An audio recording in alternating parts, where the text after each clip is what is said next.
राधा, थोड़ी सी चाय मिल सकती है क्या? जी चाचा जी, बस 5 मिनट दीजिए।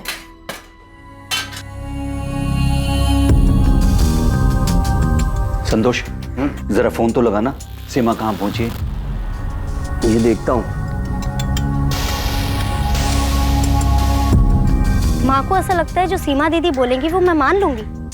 मैं बच्ची नहीं हूँ सुमन, मुझे अपने सही गलत की पहचान है।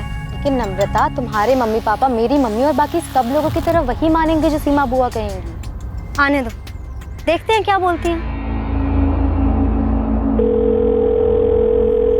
हेलो सीमा, कहाँ पर हो? सब लोग वेट कर रहे हैं तुम्हारा। एक सहेली के घर पे कुछ काम था तो काम खत्म करके आ रही हूँ घर पे। कहाँ पर हो तुम? रास्ते में हूँ मैं तुम्हें। हेलो हेलो सीमा, हेलो। चाचा जी, सीमा रास्ते में ही है, पहुंच रही है। नम्रता के सिर पर जो भूत सवार है ना, बस सीमा ही उसे उतार सकती है, देखना। लो वैशाली। नम्रता को समझाते समझाते थक गई हूँ मैं। नम्रता समझदार है, बस थोड़ी सी बहक गई है। आप चिंता मत करिए, सीमा आएगी, उससे अच्छे से बात करेगी और उसे समझा देगी और उसे सही रास्ता भी दिखा देगी। चाची, प्रिया को लेने मुझे स्कूल जाना है। अगर 2:30 बजे तक सीमा दीदी नहीं आई तो मैं निकल जाऊंगी। वैशाली, मैं ये कह रही थी कि तुम प्रिया को लेके ना स्कूल से सीधे यहीं आ जाना। वो क्या है कि तुम्हारी भी जरूरत पड़ेगी मुझे। कोशिश करूंगी चाची, सीमा दीदी समझा देगी नम्रता को। आप चिंता मत करो, नम्रता बात मान लेगी सीमा दीदी की। चर्चा में आने वाला मामला नम्रता अग्रवाल से संबंधित था और परिवार की यह मीटिंग 2 रात पहले ही तय हुई थी जब नम्रता के पिता शिव प्रसाद अग्रवाल ने सीमा साहू को कॉल किया। प्रणाम चाचा जी, कैसे हैं आप? मैं ठीक हूँ सीमा बेटा। परसों मैं और तुम्हारी चाची यहाँ बल्लीपुर से नम्रता को लेकर भोपाल आ रहे हैं। तुम टाइम निकाल कर रखना बेटा। चाचा जी, आप नम्रता को फोन दीजिए, मैं फोन पर बात करती हूँ उससे। ना बेटा, नम्रता थोड़ी अड़ियल हो गई है, तुम सामने बैठकर ही उसे समझाना। ठीक है चाचा जी, आप लोग आ जाइए। हम लोग राधा के घर पर आएंगे, तुम भी वहीं आ जाना दोपहर तक। ठीक है, मैं आ जाऊंगी। वैशाली को भी वहीं बुलाएं। ठीक है, प्रणाम। चाचा जी चाहते हैं कि मैं नम्रता से बात करूं। हाँ, तुम बात कर लो सीमा, लेकिन मेरे ख्याल से उनके फैमिली मैटर में ज्यादा दखल मत देना। तो उनका फैमिली मैटर, फैमिली तो एक ही है ना यशवंत। अरे वो कजिन है मेरी, चाचा जी की बेटी है। लेकिन दूसरों के मामले में सलाह देने की एक हद होती है। सलाह दखल अंदाजी ना बन जाए, उसका ख्याल रखना चाहिए। ठीक है, मैं बात करूंगी नम्रता से, वो मेरी बात जरूर सुनेगी।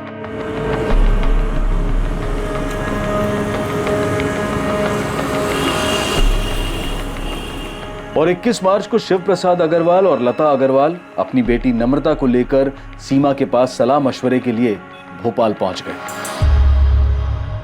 लगभग हर परिवार में एक ऐसा सदस्य होता है जो सबसे ज्यादा भरोसेमंद माना जाता है, जिसके पास सब अपनी परेशानी का हल ढूंढने के लिए जाते हैं। मुश्किल से मुश्किल घड़ी में भी जिसके पास हर जरूरी मामले का हल मिल जाता है। एक ऐसा सदस्य जिसके पास हर मसले पर कोई ना कोई सलाह और जरूरत पड़ने पर अपनी सलाह को मनवाने का अधिकार भी होता है।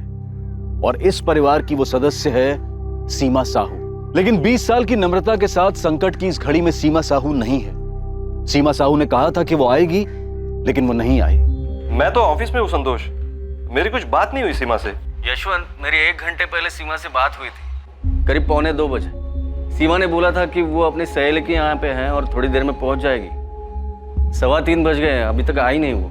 उसका फोन भी बंद आ रहा है। मैं देखता हूँ संतोष, लेकिन मुझे पता नहीं सीमा किस सहेली के घर क्यों जाने वाली थी। ठीक है।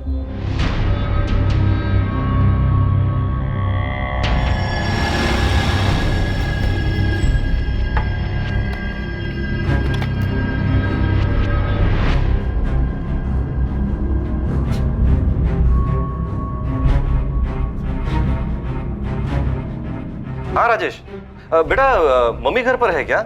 नहीं पापा, यहाँ पर तो ताला लगा हुआ है। और अगर मम्मी राधा मामी के घर जाने वाली थी तो अभी घर वापस क्यों आती? जरा पड़ोस में पूछो, मम्मी कहीं किसी के घर कुछ काम से तो नहीं गई? ठीक है, मैं पूछता हूँ। सीमा कभी ऐसा तो करेगी नहीं। फोन तो अब भी बंद ही आ रहा है चाचा जी। संतोष, सीमा ने कुछ बताया था कि वो किस सहेली के यहाँ गई है? वो नहीं बताया था, अचानक उसने फोन काट दिया। पर सीमा ऐसा कभी नहीं करेगी। वो लेट भी होती है तो फोन करके बताती है हमेशा। हाँ, लेकिन यहाँ उसका फोन ही बंद है। संतोष, फिर से ट्राई करो। हो सकता है उसके फोन की बैटरी गई हो और वो फोन चार्ज कर रही हो।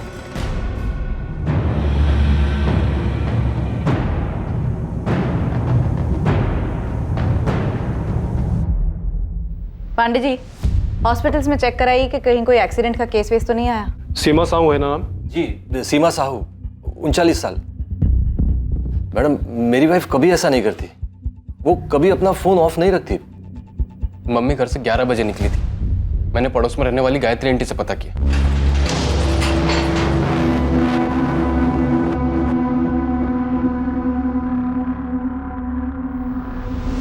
हॉस्पिटल्स में पता करते हैं। वैसे आपने बताया कि उन्होंने किसी संतोष को। जी, संतोष, वो सीमा के बड़े भाई के दोस्त हैं, घर वाले जैसे ही हैं। उन्होंने ही बात की थी। और उन्होंने बताया कि वो किसी सहेली के घर पर हैं। आपने वहां पता किया? कौन सी सहेली पता नहीं ना। सीमा के दोस्त हैं, वो तो हमारे मोहल्ले में ही रहते हैं। और मैडम, आज सीमा के चाचा जी खास बल्लीपुर से यहाँ आए थे सीमा को मिलने। उनकी मीटिंग तय थी। पर इसमें सीमा का इस तरह कहीं चले जाना। ठीक है, देखते हैं। वैसे हम कल तक वेट करके ही मिसिंग का FIR बना सकते हैं। आपकी वाइफ अडल्ट हैं। आप लोग अपनी तरफ से कोशिशें जारी रखिए। हो सकता है किसी के घर पर हो। पूछताछ करते रहिए। जी मैम।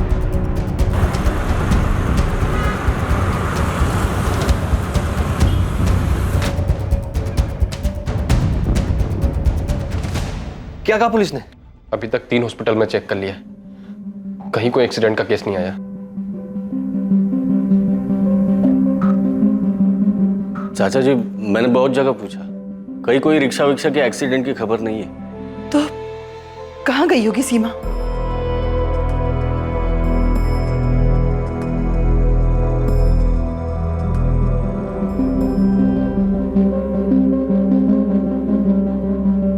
सुमन, ये नम्रता से तेरी बात हो रही थी? हाँ, बातें तो हो ही रही थी, लेकिन तुम ऐसे क्यों पूछ रही हो जैसे मुझे कुछ पता है कि सीमा बुआ कहाँ गई हैं? बेटा, मुझे लगता है नम्रता है ना, ये यहाँ अपने मन से नहीं आई थी सीमा से बात करने। चाचा चाची इसे जबरदस्ती लेकर आए हैं। अम्मा, तुम खुद नम्रता से क्यों नहीं पूछ लेती? उसे पता होगा कि सीमा बुआ यहाँ क्यों नहीं आई। लो देख लो, सीमा दीदी मुझे एडवाइस देने वाली थी, बात करने वाली थी, समझाने वाली थी, अब खुद ही रफू चक्कर हो गई।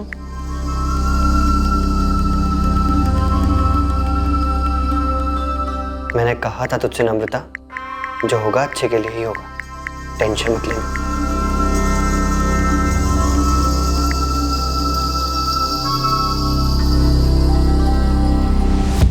क्या कोई ऐसी बात है जिसकी वजह से वो अपने आप कहीं चली गई? ये क्या बात कर रहे हैं सर? सीमा अपने आप क्यों जाएगी?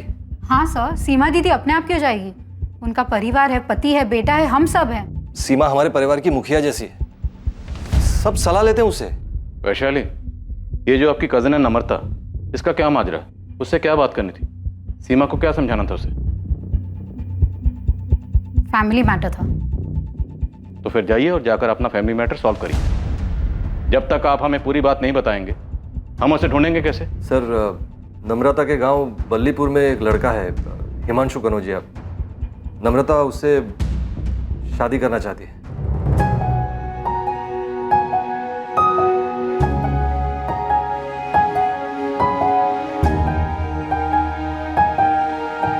नम्रता, वो है ना तुम्हारे पापा का मजदूर हरीलाल, बड़ी आंखें निकाल के देख रहा था हमें। पक्का वो पापा को जाके चुगली करेगा। तू एक काम कर, तू अपने मम्मी पापा को जाके खुद सामने से बोल दे। मैं भी माँ से बोल देता हूँ कि रिश्ता लेकर पहुँच जाए। हाँ ठीक है, मैं बोल देती हूँ कि मैं हिमांशु कनौजिया से प्यार करती हूँ। जैसे ये बात सुनकर तो मम्मी पापा खुशी से नाचने लगेंगे ना। अब नाचे या फिर तांडव करे, बताना तो पड़ेगा ना मेरी जान। पापा, मैं हिमांशु से शादी करूँ, आप चाहे हाँ कहें या ना। हमारी नाक कटवाएगी तो? नम्रता, इस पूरे जिले में हिमांशु कनौजिया ही मिला तुझे? हाँ, ऐसा कौन सा पहाड़ टूट गया माँ? हिमांशु काम करता है, मेहनत करता है, दिक्कत क्या है? वो हमसे थोड़ा नीचा है, यही दिक्कत है ना। मुझे इससे कोई दिक्कत नहीं। हम कहीं के नहीं रहेंगे बेटा, अगर तू उसके साथ ऐसी हरकत करेगी तो। सर नम्रता तो एक टांग पर खड़ी थी कि अगर खुशी खुशी उसकी शादी हिमांशु से नहीं करवाई गई ना तो हिमांशु के साथ भाग जाएगी। सर इसीलिए तो सीमा के चाचा जी नम्रता को यहाँ लेकर आए थे ताकि सीमा नम्रता से बात कर सके, उसको समझा सके। सर सीमा हमारी बड़ी बहन है, सब उनकी बात मानते हैं। वो दोपहर को 1:30 बजे हमारे भाभी राधा के घर आने वाली थी, जहाँ चाचा जी, चाची जी और नम्रता आए हुए थे। लेकिन ये कौन सी सहेली थी जहां आपकी पत्नी सीमा गई थी? यही नहीं पता ना सर, पता नहीं सर। चाचा जी बलीपुर से खास सीमा से मिलने यहाँ आए थे, 1:30 बजे मीटिंग तय हुई थी और ऐसे में सीमा कहीं और चली जाए किसी से मिलने, पता नहीं सर, कुछ समझ में नहीं आ रहा है सर। और ये संतोष कौन है जिसने सीमा से फोन पे बात की थी? संतोष हमारे बड़े भाई शंकर भैया के अच्छे दोस्त हैं। शंकर भैया अब नहीं रहे, संतोष परिवार जैसे हैं हमारे लिए। सीमा ने संतोष से कहा कि वो अपनी एक सहेली के यहाँ गई थी। झूठ बोलेगी? सर झूठ क्यों बोलेगी सीमा? किस लिए?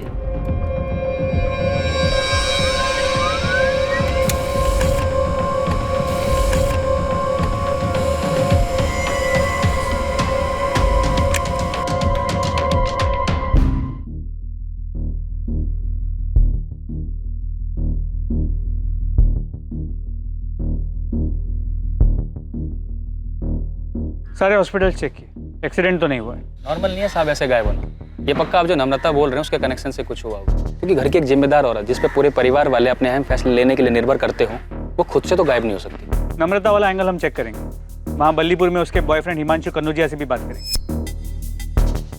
ठीक है साहब, मैं पता करता हूँ। आप केवल सीमा के फोन के लास्ट लोकेशन मिल जाए तो मुझे इन्फॉर्म कर देना, उस एरिया में ढूंढने में आसानी होगी।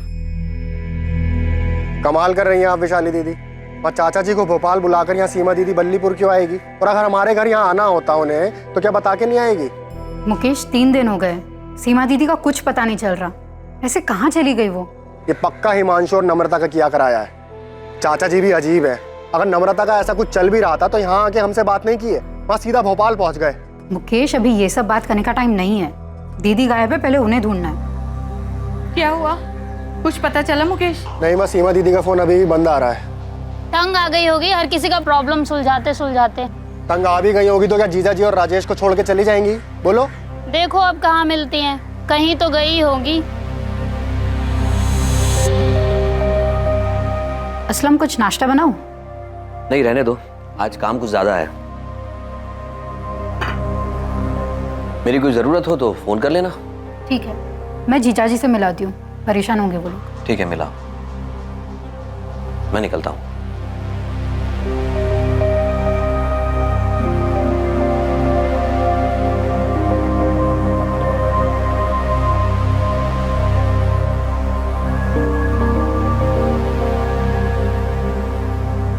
पापा, सीमा दीदी गायब होगी तो हिमांशु क्या कर सकता है? उसे वहां बल्लीपुर में पुलिस क्यों उठाने के लिए गई है? नम्रता, भोपाल आने से पहले कुछ बात हुई थी सीमा से तुम्हारी? नहीं हुई थी, और मैं क्यों करूंगी बात? मुझे यहाँ पर जबरदस्ती बात करने के लिए बुलाया गया था, तो मैं उनसे सामने से क्यों करूंगी बात? नम्रता, कहीं तुमने और हिमांशु ने तो कुछ नहीं किया? हाँ पापा, मैंने और हिमांशु दोनों ने मिलकर सीमा दीदी को गायब कर दिया ताकि वो मुझसे कोई बात ना कर सके, मुझे अपना लेक्चर ना दे सके। बस सीमा दीदी खुद ही चली गई है यहाँ से।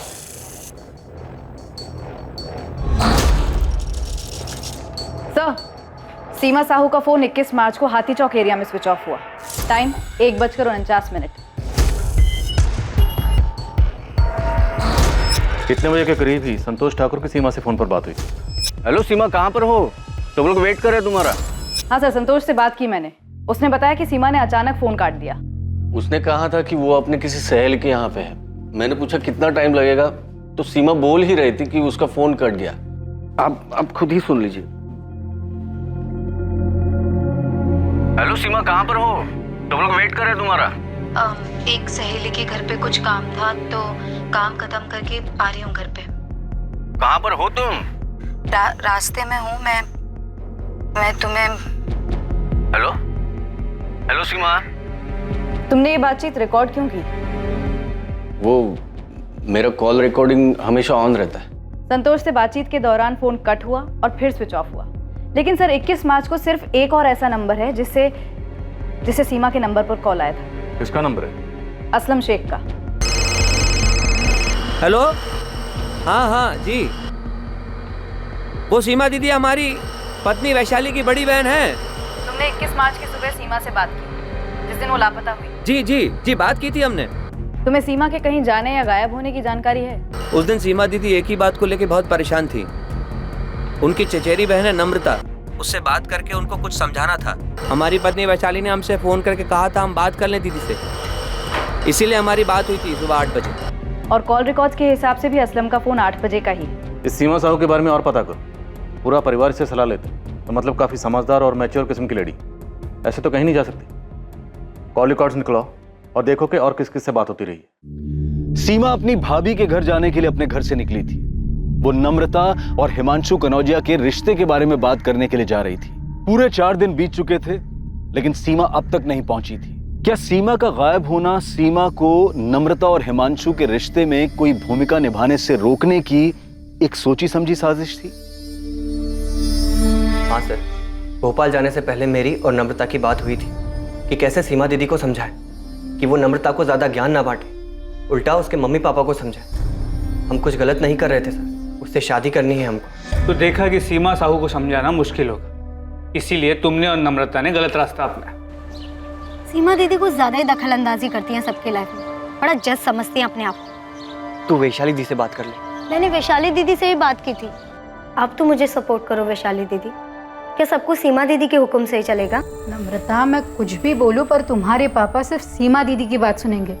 भोपाल आ रहे हैं सीमा दीदी से मिलने, तो बस समझ लो कि सीमा दीदी तुम्हें ही समझाने वाली कि तुम गलत कर रही हो। कोई कुछ भी कहे, शादी तो मैं हिमांशु से ही करने वाली हूँ, फिर चाहे वो सीमा दीदी हो या कोई और। बाहर में गई सीमा दीदी, चलो भाग चलते हैं। नम्रता, मैं माँ को अकेले से छोड़कर नहीं जा सकता। तुम एक बार सीमा दी से बात कर लो, क्या पता जज साहिबा हमारे पक्ष में ही फैसला सुना दे। ऐसा हो ही नहीं सकता, मैं जानती हूँ उनको अच्छे से। फैमिली में अपना पावर दिखाना अच्छा लगता है उनको। गलत तब होता सर जब मैं नम्रता को भगा कर ले जाता, लेकिन मैं ऐसा नहीं करता क्योंकि बाद में बल्लीपुर में तकलीफ मेरी माँ झेलती। मैं शादी करना चाहता था सर, लेकिन आप जिस तरह से सवाल कर रहे हैं ऐसा लगता है जैसे मैंने कुछ किया है। तो मैं इतना बेवकूफ़ नहीं हूँ सर कि सीमा दीदी के साथ कुछ करता। तो नम्रता ने खुद से कुछ किया है? सर, उनके पूरे परिवार में सीमा दीदी का ही हुक्म चलता है। सब अपने छोटे बड़े मसले लेकर उनकी चौखट पर पहुंच जाते हैं। सारे फैसले सीमा दीदी ही करती है। अब किसी को ठेस पहुंची होगी सर उनके फैसले से। सर, मेरी और नम्रता की शादी की बात निकले अभी 1 महीना भी नहीं हुआ है। आपको लगता है कि हमने उनका मर्डर? हमने तो मर्डर की बात भी नहीं। लेकिन सर, आप ही ने कहा है कि सीमा दीदी को कुछ किया, तो कोई क्या करेगा सर?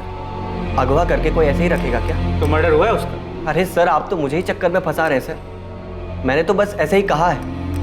आज 4 दिन हो गए सर, कोई ऐसे ही थोड़ी चला जाता है। सीमा साहू का ऐसे अचानक गायब होना हर किसी की समझ से परे था।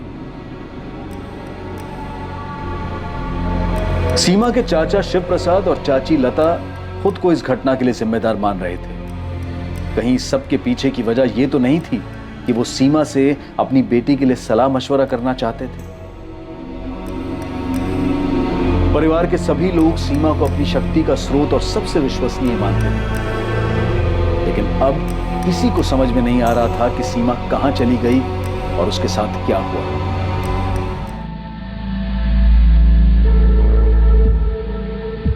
हाँ, यही वो लेडी है, पक्का पक्का? दोस्त, कितनी बार बोलूं? हाँ पक्का। हमारे होटल में सीसीटीवी कैमरा भी। यही वो लेडी है जो 21 मार्च को आई थी।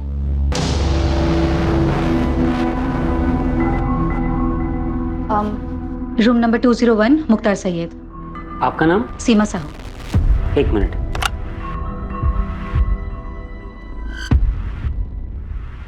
मुख्तार सैयद, ये कौन है? उस दिन सुबह ही चेक इन किए थे, बुजुर्ग आदमी थे।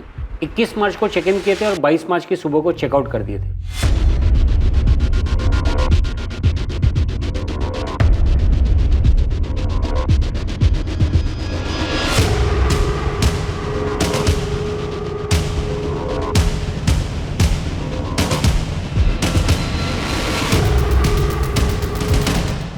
तो ये सीमा साहू रूम नंबर 201 में मुख्तार सैयद से मिलने गई थी।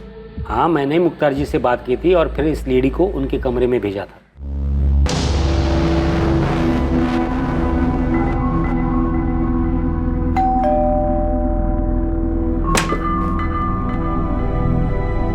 सीमा साहू जी आइए।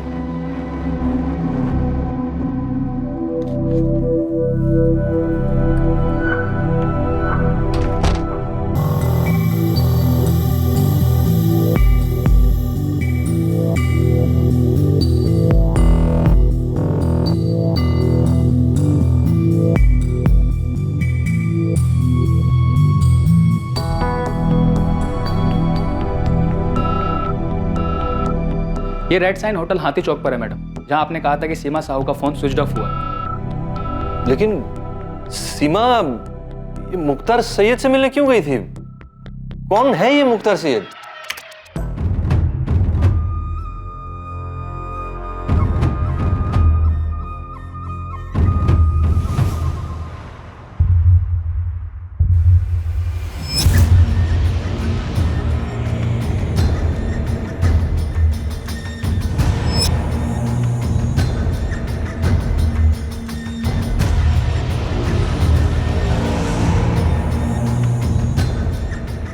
पता नहीं सर ये कौन है।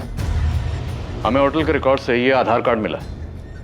अगर ये आधार कार्ड असली है तो हम इसकी बाकी डिटेल्स निकलवाएंगे। और आप इस तस्वीर को देखिए, ये कोई बाबा किस्म का आदमी लगता है। क्या सीमा किसी बाबा से मिली थी?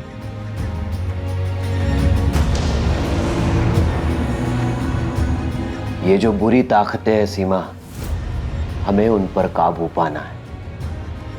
जो तुम्हारे मंसूबे पर बुरी नजर डाल रहे हैं, उन बुरी नजरों को हमें दूर करना है। हम सबको मिलकर इन बुरे प्रभावों पर वार करना है और इन नकारात्मक तत्वों को हमें मिटाना है।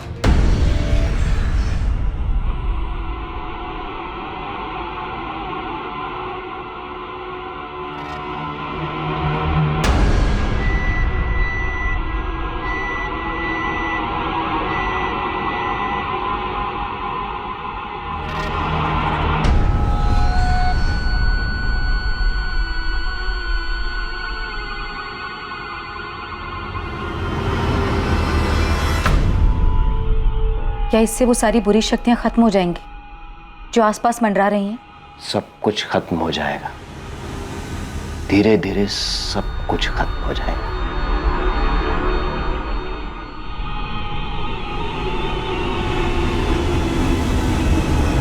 सर आप बाबा बाबा की बातें कर रहे हैं, लेकिन सीमा ने कभी इन बातों पर विश्वास नहीं किया।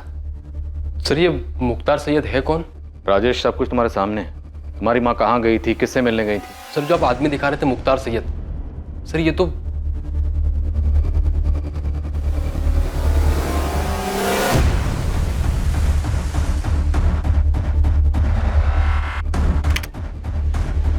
ध्यान से देखिए सर, इस आदमी के चेहरे पे दाढ़ी मूंछ सब कुछ नकली लग रहा है। सर ये तो कोई ढोंगी है।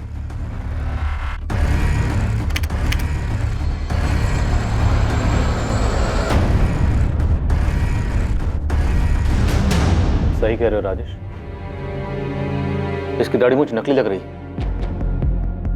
पर इस तरह के आदमी से मिलने के लिए तुम्हारी माँ क्यों गई होगी?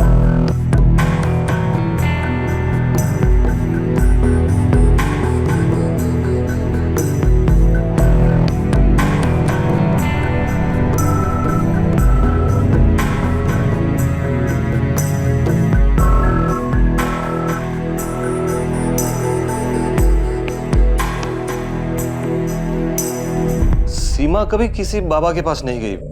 वो सिर्फ गुरु प्रमोद जी की प्रवचन सभा में जाती थी, वो भी हफ्ते में एक बार। मनुष्य को सब कुछ समय पर ही छोड़ देना चाहिए। समय आने पर सभी काम अपने आप होने लगते हैं। प्रकृति का चक्र भी समय के अनुसार ही चलता है। वैशाली, तुम्हारी बहन मुख्तार सैयद से क्यों मिली होगी? मुझे नहीं पता। मैं तो ये भी नहीं जानती कि ये कौन है और दीदी उस दिन वहां क्यों गई, जबकि उस दिन दीदी को नम्रता के मुद्दे को सुलझाना था। तुम्हें किसी पे शक?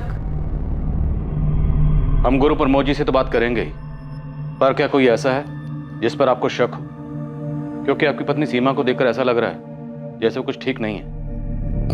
ये देखिए।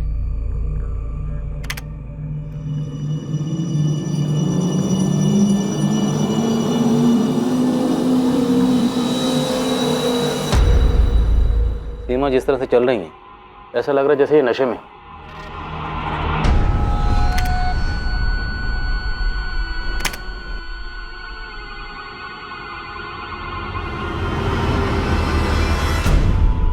हाँ सर, लग तो रहा है कि नशे में। ऐसा लगता है जैसे इन्हें कुछ दिया गया हो।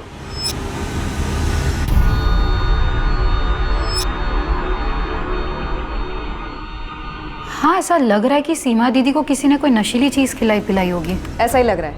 हमने उसकी आवाज़ भी सुनी। संतोष ने उसके साथ हुए कॉल को रिकॉर्ड कर लिया था। एक सहेली के घर पे कुछ काम था तो काम खत्म करके आ रही हूँ घर पे। कहाँ पर हो तुम? रास्ते में हूँ मैं तुम्हें। हेलो हेलो सीमा।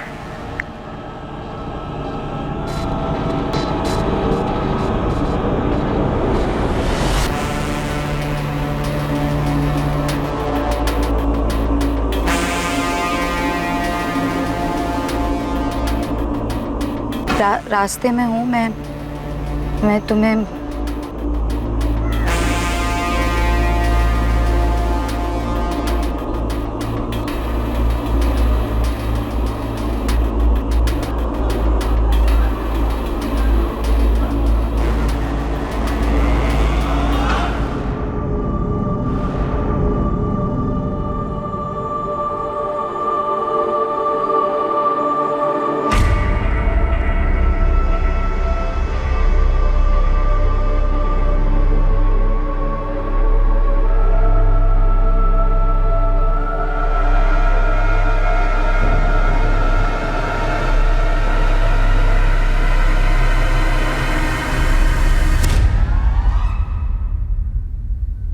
जीजा जी, ये संतोष ने कुछ किया है। संतोष ठाकुर? हाँ, उसने दीदी के साथ फोन पर की गई बात की रिकॉर्डिंग क्यों की? क्यों किया होगा उसने ऐसा? और ये सब कुछ मुकेश मामा ने किया है। उन्हीं का हाथ है इसमें। तुम्हारे मुकेश मामा जो बल्लीपुर में रहते हैं? हाँ। लालू तो इतनी ज्यादा छुट्टी लेगा, एक काम कर, तो हमेशा के लिए छुट्टी ले ले। मामा और मामी दोनों ने मिलकर किया है ये। लेकिन राजेश, तुम्हारी माँ मुख्तार सैयद से मिलने खुद गई हैं। जरूर मामा और मामी ने मिलकर कोई तिगड़म बैठाया है। मामा बहुत गुस्सा है मम्मी पे। जब खेत की सारी देखभाल मैं करता हूँ, अनाज की सारी बिक्री और सब कुछ मैं ही देखता हूँ, और उसमें से जो भी पैसा आता है तो इतना सारा पैसा मैं हर महीने राधा भाभी को क्यों दूं? मुकेश, क्योंकि वो अकेली हैं। उनके स्वर्गवासी पति शंकर भैया तुम्हारे, मेरे और वैशाली, हम तीनों के बड़े भाई थे। अरे इतनी समझ तो होनी चाहिए तुम में। अच्छा, तो मतलब मेहनत मुकेश करे और खाए सब। अच्छा, मुझे अच्छी तरह पता था मुकेश की जुबान के पीछे ना शब्द तुम्हारे ठूसे हुए हैं। तो मतलब हम वहाँ गांव में बैठकर चक्की पीसते रहे और यहाँ शहर में सब मलाई खाएं। सीमा दीदी, क्यों ना मुकेश को ज्यादा हिस्सा। तुम बीच में मत बोलो। अरे घर हमारे पापा का है, खेत हमारे पापा का है, और मुकेश इस समय जो बात कर रहा है ना, घर और खेत बेचने वाली। तो क्या हमारा हक नहीं बनता गाँव छोड़कर शहर आकर एक बेहतर जिंदगी जीने की? बेशक शहर आओ, लेकिन खेत और घर बेच कर नहीं। मतलब हम अपनी जिंदगी गांव में बैठ के पिसवाएं और आप लोग यहाँ मजे से ठाट से रहो। जो भी हम खेत में मजदूरी करते हैं उसका हिस्सा सबको मिले, लेकिन एक फैसला नहीं कर सकते घर और खेत बेचने का। अरे मुकेश, खेत और घर में शंकर भैया तुम्हारा, मेरा और वैशाली का, हम सबका बराबर का हिस्सा है। हमारी शादी से पहले सब काम मुकेश ही संभालता आ रहा था और शादी के बाद हम दोनों मिलकर संभाल रहे हैं। हाँ, तो अब नहीं संभाला जा रहा है ना, तो छोड़ दो। वहां हम किसी और को लगा देंगे, माँ को अपने पास बुला लेंगे। तुम और मुकेश निकल जाओ इन सबके बीच से। सीमा, गुस्से पर काबू रखो। यशवंत, मुझे पता है मैं क्या कर रही हूँ और क्या बोल रही हूँ। अरे मुकेश को ये सारी चाबी चढ़ाने वाली ना ये चंचल है। अच्छा, मैंने चाबी चढ़ाई है? मतलब आज तक आप दोनों बहनें मिलके मुकेश को अपने अंगूठे के नीचे दबाकर चलती आई और आज जब मुकेश की जबान चलने लगी तो मैंने चाबी चढ़ाई। चंचल, तमीज में बात करो। अरे तुम भी डरपोक हो। ये सीमा दीदी आज तक अपनी मनमानी करती है और आगे भी अपनी चलाती रहेंगी। चंचल! अरे दीदी, आप भी इन्हीं के नीचे दबी हुई हैं। चुप! मुकेश मामा और चंचल मामी के अंदर बहुत गुस्सा भरा मम्मी के लिए। तो तुम्हें लगता है मुख्तार सैयद उनका भेजा हुआ कोई बंदा हो सकता है? संतोष?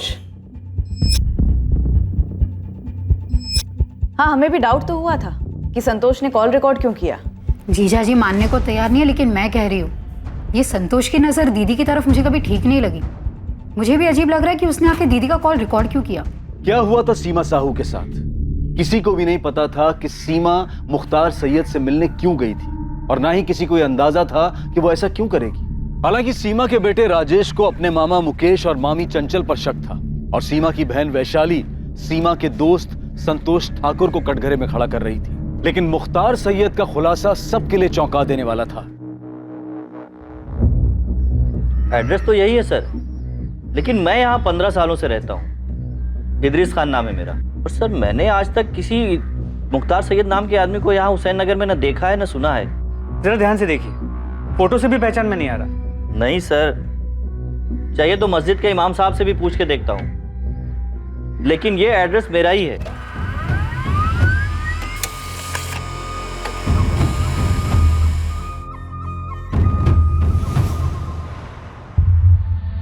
सर, ये आधार कार्ड फर्जी है। ये आधार कार्ड नंबर किसी और के नाम पे रजिस्टर्ड, इसका किसी भी मुख्तार सैयद नाम के आदमी के साथ दूर दूर तक कोई भी रिश्ता नहीं। सिम कार्ड 19 मार्च को खरीदा गया, लेकिन ना ही उससे कॉल कोई किया गया और ना ही कोई कॉल आया उस पर। यही वो नंबर है जिसकी डॉक्यूमेंटेशन के लिए ये आधार कार्ड इस्तेमाल हुआ? जी सर, लेकिन फर्जी है। पर ऐसे किसी भी फर्जी मुख्तार सैयद से मिलने के लिए सीमा साहब क्यों जाएगी? सर, कोई तो वजह होगी। सीसीटीवी कैमरा में साफ दिख रहा है कि सीमा वहाँ मुख्तार से मिलने गई थी। अब वो खुद से गई थी या किसी के इशारे पे गई थी, पर वो वहाँ गई थी, तो कोई तो वजह होगी। ये आप बार बार क्यों पूछ रहे हो कि मैंने सीमा का कॉल रिकॉर्ड क्यों किया? क्योंकि सीमा के फोन पर आखिरी कॉल तुमने किया था 21 मार्च 1:45 पर, और ये महज इत्तेफाक नहीं है कि सीमा गायब है, वो नशे में लग रही है और तुमने कॉल रिकॉर्ड किया। क्यों? सर, मेरे फोन में कॉल रिकॉर्डर हमेशा ऑन रहता है सर। इससे पहले सब लोगों के कॉल रिकॉर्ड हुए हैं सर। मैं आपको दिखाता हूँ। तुम ये बताओ कि तुम्हारा रिकॉर्डर ऑन क्यों रहता है? सर, मेरा प्रॉपर्टी डीलिंग का बिजनेस है। कभी कभी फोन पर कोई धमकी देता है, इसलिए अपने सेफ्टी के लिए मैं रिकॉर्ड कर लेता हूँ। और सर, मैं सीमा के बड़े भाई का जिगरी दोस्त रहा हूँ। उसके फैमिली के साथ मेरा अपने फैमिली जैसा रिश्ता है। और सीमा, उसके साथ तुम्हारा कैसा रिश्ता है? अब आप ये वाहियात इल्जाम मुझे पर लगाएंगे? ये आप लोग संतोष जी से ऐसे भद्दे सवाल कैसे पूछ सकते हैं और उन पे इल्जाम कैसे लगा सकते हैं? क्योंकि सीमा गायब हुई है, तुम्हारे स्वर्गवासी पति की छोटी बहन। तो सीमा के गायब होने में संतोष जी का कैसे हाथ हो सकता है? तो फिर किसका हो सकता है? आप ही बता दीजिए। मुझे क्या पता, हो सकता है नम्रता जिससे शादी करना चाहती है उस लड़के का हाथ हो। वैसे भी नम्रता बहुत चिड़ी हुई थी और उसने मेरी बेटी सुमन को भी बताया। क्या बताया था? मैं तो कहती हूँ अच्छा है सीमा दीदी कहीं बिजी हो जाए और यहाँ पर आए ही ना। इससे तुम्हारी प्रॉब्लम सॉल्व हो जाएगी। अरे बात करो ना उनसे। नहीं करनी मुझे उनसे बात। क्यों हर फैसला सब लोग उनसे पूछ कर लेते हैं? अब मैं 20 साल की हो गई हूँ, मैं अपने सही गलत के फैसले खुद ले सकती हूँ। नम्रता ऐसा कह रही थी, पर अम्मा क्या नम्रता उस हिमांशु के साथ मिलकर ऐसा कुछ करेगी कि बुआ? देखिए, संतोष जी भले आदमी हैं और हमारे परिवार को अपना परिवार मानते हैं। हमें पूरा शक है कि सीमा के गायब होने में किसी अपने का ही हाथ है, इसलिए पूछताछ तो हम सबसे करेंगे राधा जी। और अब तो FIR भी बन चुका है।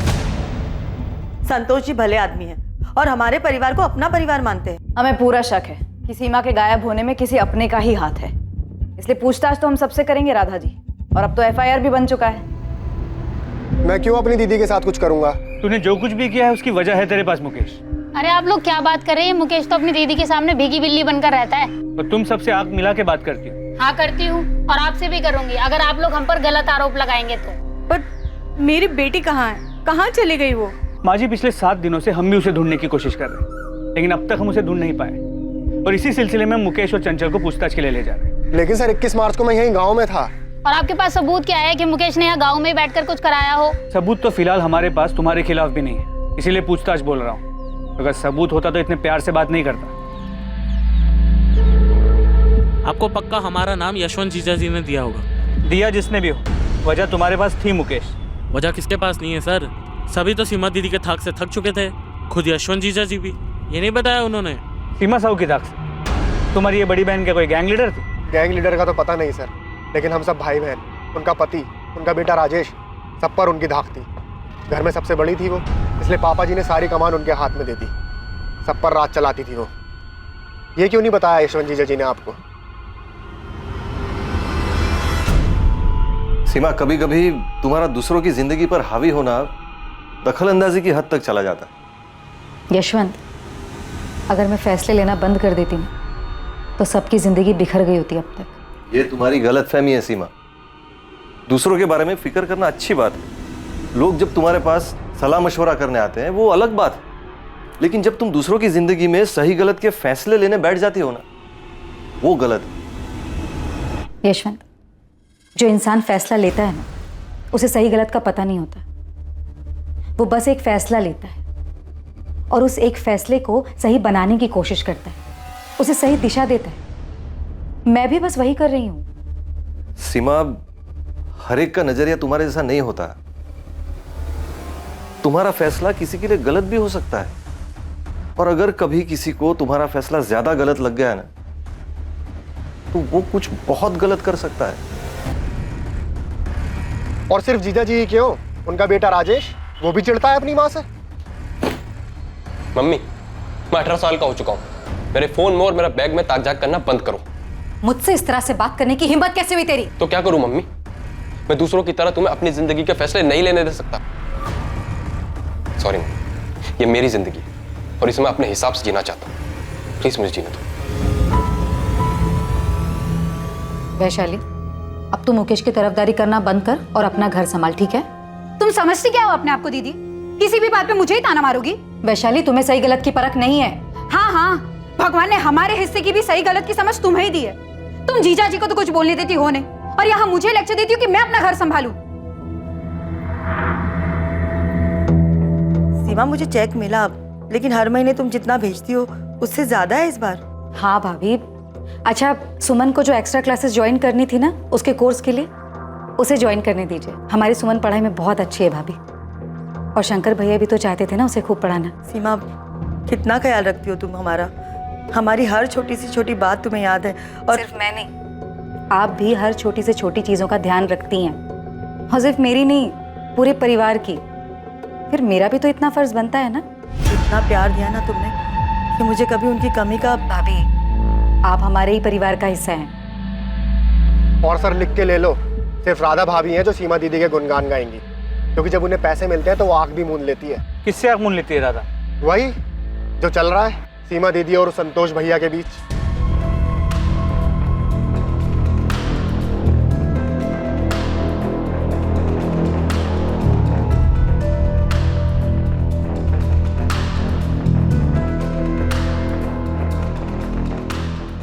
पेंटो, मुझे किसी भी सूरत में ये इन्फॉर्मेशन चाहिए कि सीमा साहू इस मुख्तार सैयद से मिलने होटल क्यों गई। ठीक है साहब, मैं पता करता हूँ, लेकिन आप एक बार असलम शेख से भी पूछताछ करो साहब।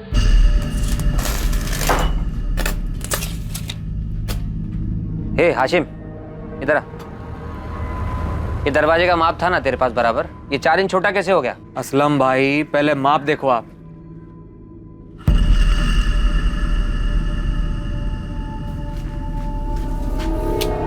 ये शमशेर ने यही माप दिया था। ए हाशिम, क्या कुछ भी? मुझ पे क्यों इल्जाम लगा रहा है? क्या है शमशेर ये? तूने माप ही गलत लिया है। बताओ। तो इस असलम शेख का नाम कहीं इसलिए तो नहीं ले रहा क्योंकि असलम शेख भी मुसलमान है और ये मुख्तार सैयद भी? नहीं साहब, क्या आप भी धर्म की बात को बीच में लेके आ रहे हो? मैंने असलम शेख का नाम इसलिए लिया है क्योंकि वैशाली उसकी दूसरी बीवी है, एक चिढ़ खाई हुई पहली बीवी है फौजिया। ए हाशिम, क्या कुछ भी? मुझ पे क्यों इल्जाम लगा रहा है? क्या है शमशेर ये? तूने माप ही गलत लिया है। बताओ। तो इस असलम शेख का नाम कहीं इसलिए तो नहीं ले रहा क्योंकि असलम शेख भी मुसलमान है और ये मुख्तार सैयद भी? नहीं साहब, क्या आप भी धर्म की बात को बीच में लेके आ रहे हो? मैंने असलम शेख का नाम इसलिए लिया है क्योंकि वैशाली उसकी दूसरी बीवी है, एक चिढ़ खाई हुई पहली बीवी है फौजिया। साहब, इस फैमिली में बहुत कुछ प्लास्टिक पेंट चढ़ा हुआ है। ये फौजिया नफरत करती थी वैशाली से और उससे भी ज़्यादा सीमा साहू से, क्योंकि सीमा ने ही वैशाली और असलम शेख की शादी के लिए मंजूरी दी थी। फौजिया के पति को घर से छीन के लेके आ गई थी। सर, 5 कांस्टेबल्स को हाथी चौक से लेकर राधा के घर और सीमा के घर तक 10 बार दौड़ा चुकी। इन दोनों इलाकों में किसी ने भी 21 मार्च के दिन सीमा को घर वापस आते या कहीं और देखे जाने की कोई जानकारी ही नहीं। आज पूरे 7 दिन हो, वो इतने दिनों तक सीमा को छुपा के रखेगा? साहब, ये लेडी परिवार के अंदर ही सबके रास्ते में आ रही थी। मुझे तो ऐसा लग रहा है किसी ने इसको रास्ते से हटाया।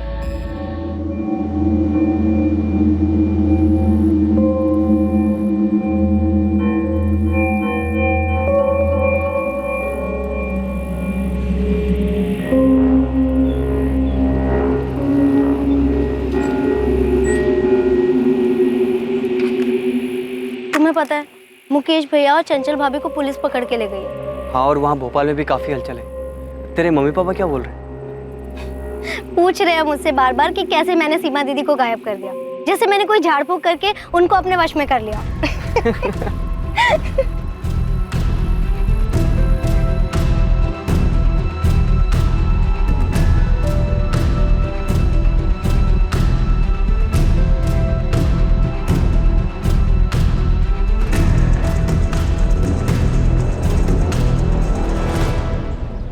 ईशा, हम दोनों को कोई भी अलग नहीं कर सकता, कोई भी नहीं। राजेश, मैं तुमसे एक सीधी सी बात पूछना चाहती हूँ। अब हाँ, पूछो ना। तुमने अपनी माँ के साथ क्या किया?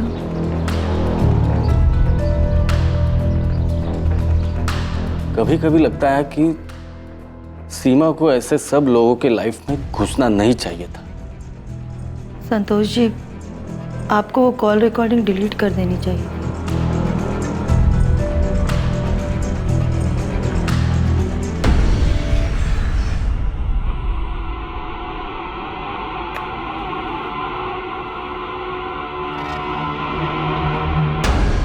ये तुम्हारी हर परेशानी को खत्म कर देगा सीमा, ये हर बुरे साये को मिटा देगा।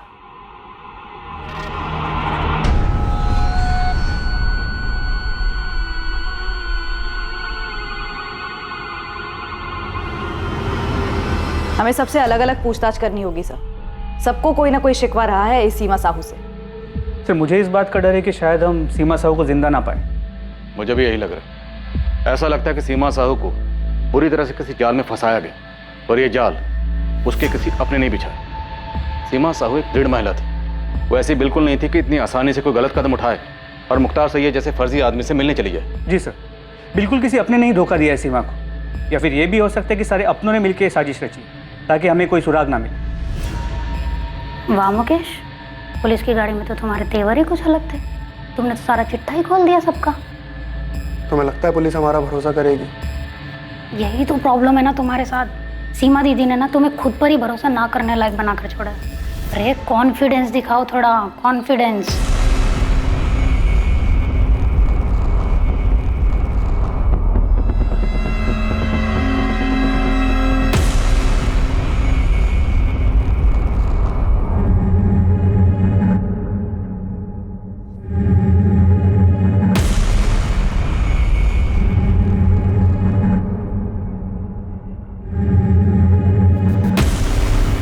क्या वो एक ही शख्स था जो सीमा से बदले की भावना में इस हद तक चला गया था, या फिर कई लोगों ने मिलकर यह चक्रव्यूह रचा था जिसे पुलिस के लिए सुलझा पाना इतना मुश्किल हो रहा था?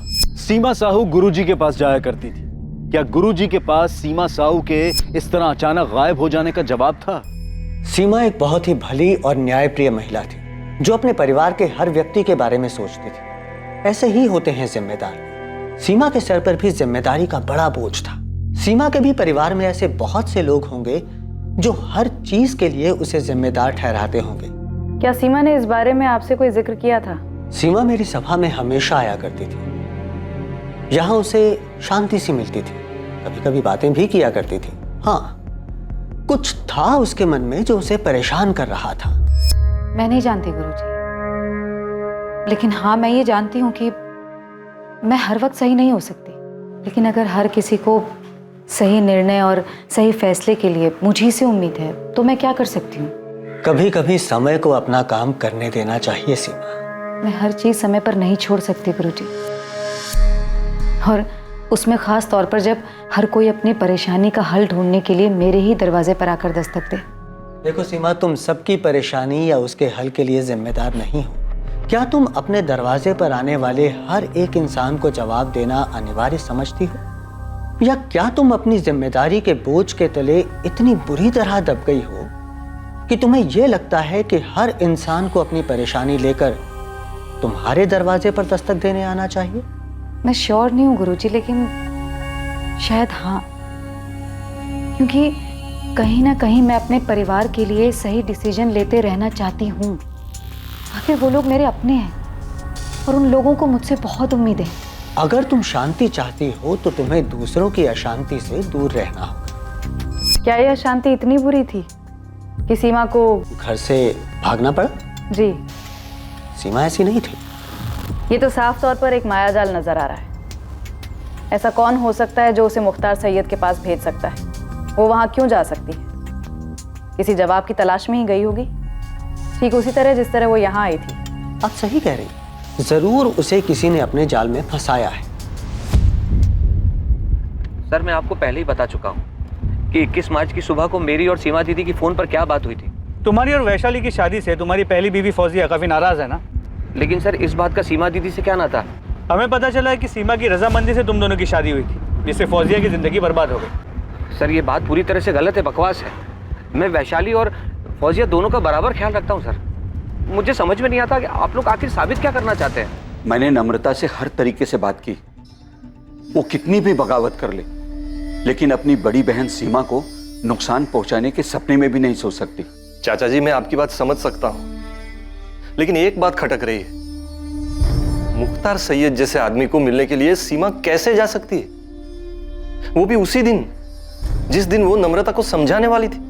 जरूर किसी ने हमारी सीमा से नम्रता के बारे में बात करने के लिए आने के मौके का फायदा उठाया है।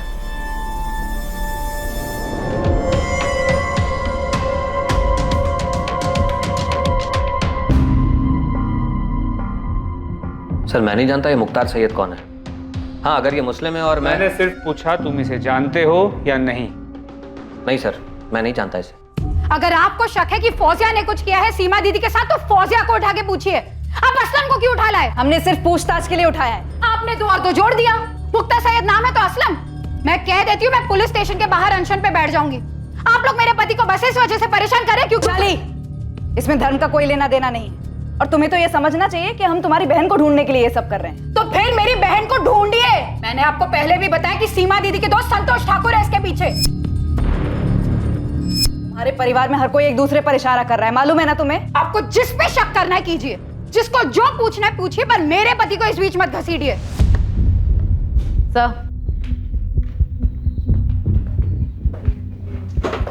सर, ये वैशाली बहुत हंगामा कर रही है, धमकी दे रही है कि अगर हमने असलम को नहीं छोड़ा तो वो बाहर अनशन पर बैठ जाएगी। चोर की दाढ़ी में तिनका। कह नहीं सकते सर, पर ये सिचुएशन मुश्किल हो सकती है। उसने सीमा के हस्बैंड यशवंत को फोन करके बुला लिया है और बाकी लोगों को भी इकट्ठा कर रही है। ठीक है, उसे बोलो 10 मिनट में असलम को पूछताछ करके छोड़ते हैं। सर। असलम, हम तुम्हें पुलिस स्टेशन क्या ले आए? तुम्हारी बीवी वैशाली ने तो हंगामा मचा दी। क्यों नहीं मचाएगी सर? क्योंकि वो अच्छी तरह जानती है कि मैं सीमा दीदी के कितना करीब था, और आप लोग बिना किसी वजह के मुझसे इस तरह पूछताछ कर रहे हैं। और एक तरफ आप कह रहे हैं कि इसके पीछे मेरी पहली बीवी फौजिया का हाथ है। सर, आपको लगता है फौजिया इतनी चालाक है कि वो एक जाल बुनेगी और सीमा दीदी उसमें फंस जाएगी? सर, ऐसा करने की हिम्मत सिर्फ उसकी हो सकती है जो सीमा दीदी के सबसे करीब हो। तुम्हारा इशारा यशवंत की तरफ या फिर सीमा के बेटे राजेश की तरफ? सर, मैं कोई नाम नहीं ले रहा, लेकिन आप खुद सोचिए, सीमा दीदी रेड शाइन होटल में एक ऐसे अजनबी इंसान से मिलने जाती है जो कि फर्जी है। मिलने की क्या वजह हो सकती है सर? आप उस वजह को ढूंढिए ना। सर, पहली बात तो यह है कि सीमा दीदी किसी पे भरोसा किए बिना उससे मिलने नहीं जा सकती। हर चीज में खुद सोच समझ के वो फैसला लेती थी। ये नम्रता वाले मामले में ही देख लीजिए आप सर। क्या दीदी ने चाचा चाची से उस हिमांशु के बारे में पता करने की कोशिश की कि ये लड़का कौन है, क्या करता है, कहाँ से आया है? नहीं सर, उन्होंने किसी से बात तक नहीं की। तो सीमा फर्जी मुख्तार सैयद से मिलने के लिए होटल रेस्टोरेंट क्यों गई? सर, मैं तो बल्लीपुर में था और सीमा दीदी मेरी बात सुनने से रही। अरे आप वैशाली दीदी से पूछो ना, वो तो यहीं रहती है भोपाल में, या फिर राधा भाभी से। क्या ये सब मिलकर कुछ नहीं कर सकते? वैशाली के पति असलम शेख को पूछताछ के बाद पुलिस ने छोड़ दिया, और ऐसा ही हुआ मुकेश और उसकी बीवी चंचल के साथ। इनके खिलाफ भी पुलिस को कुछ नहीं मिला।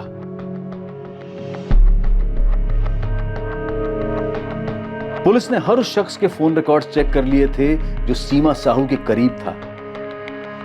सीमा साहू के पति और उसके बेटे ने अखबारों में इश्तिहार दिया जिसमें सीमा साहू को ढूंढने वालों के लिए इनाम घोषित किया गया था। सर, शक के घेरे में जितने भी लोग थे सबके कॉल रिकॉर्ड्स चेक कर लिए, लेकिन किसी के भी कॉल रिकॉर्ड्स में से कुछ भी नहीं मिला है। मालती, ऐसा कैसे हो सकता है? एक भी कॉल ऐसी नहीं है जिससे ये लगे कि सीमा साहू को फंसाया जा रहा है। नहीं सर, सीमा के पति यशवंत और उसके बेटे राजेश के कॉल रिकॉर्ड्स भी चेक किए, ये सोचकर कि शायद कोई पर्सनल एंगल होगा, लेकिन किसी से भी कोई भी सुराग हाथ नहीं लगा है। तो फिर मामला है कहाँ? सीमा के पति यशवंत ने सीमा की तस्वीर अखबार में छपवाई, लेकिन सीमा का कोई अता पता नहीं, अभी तक कोई सामने नहीं आया। सर ये हाथी चौक में मैं इतने दिन से जितने भी रिक्शे वाले और प्राइवेट टैक्सी वाले हैं सबको ये फोटो दिखा के घूम रहा हूँ, पर ये सीमा साहू किसी भी पब्लिक ट्रांसपोर्ट से होटल रेड साइन तो आई नहीं है। कोई तो है जो उसे लेके आया है यहाँ। इस मुख्तार सैयद का कुछ पता चला? साहब इस फोटो से तो कोई भी इसे पहचान नहीं रहा। आपके साइबर सेल से इसके बिना मुझ दाढ़ी वाली फोटो आने वाली थी ना, वो कल तक आ जाएगी। सीमा ने कोई पब्लिक ट्रांसपोर्ट नहीं लिया तो जरूर उसका कोई अपना ही उसे होटल रेड साइन होटल लेकर गया, और ये सब कुछ बड़ी सोची समझी साजिश के तहत किया गया। तो ये जो भी है बहुत शातिर है, खुद तो अंदर गया नहीं और सीमा को अकेले अंदर भेज दिया। मैं थोड़ी देर में आती हूँ।